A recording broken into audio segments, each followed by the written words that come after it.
नागपूर पोलिसांनी गोवंश तस्करीच्या विरोधात आतापर्यंतची सर्वात मोठी कारवाई करत प्रथमच एका संघटित टोळीवर महाराष्ट्र संघटित गुन्हेगारी नियंत्रण कायदा अर्थात मकोका अंतर्गत कारवाई केली आहे।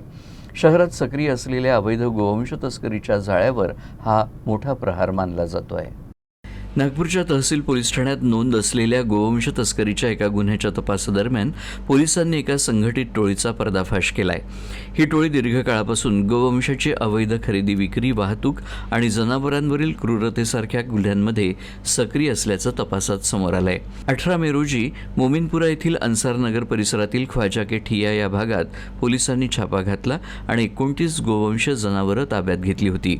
ही जनावरं कत्तलीच्या उद्देशानं अत्यंत अमानवीय परिस्थितीत बांधून ठेवण्यात आल्याचा आरोप आहे। या तपासादरम्यान आरोपी मोहम्मद वकील कुरेशी आणि त्याचे साथीदार अनेक वर्षांपासून संघटित पद्धतीनं हा अवैध व्यवसाय चालवत होते। त्यांच्या विरोधात पशुक्रूरता आणि गोवंश संरक्षण कायद्याअंतर्गत अनेक गंभीर गुन्हे दाखल आहेत। याच आधारे तहसील पोलीस ठाण्याचे वरिष्ठ पोलीस निरीक्षक संजय मेंढे आणि त्यांच्या पथकानं आरोपींच्या विरोधात मकोका लागू करण्याचा प्रस्ताव वरिष्ठांकडे पाठवला होता।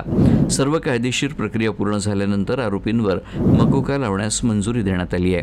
त्यानुसार मोहम्मद वकील कुरेशीसह टोळीत इतर सदस्यांवर मकोकाच्या विविध कलमांनुसार कारवाई करण्यात आली आहे।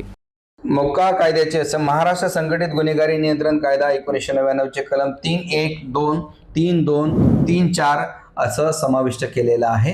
त्याबाबत माननीय न्यायालयाला पत्रव्यवहार सुद्धा करण्यात आलेला आहे।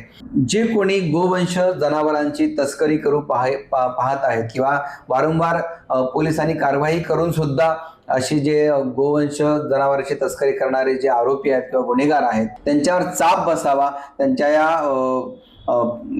गुन्हेगारी प्रवृत्तीला आळा बसावा म्हणून आम्ही ही प्रभावी कारवाई केलेली आहे।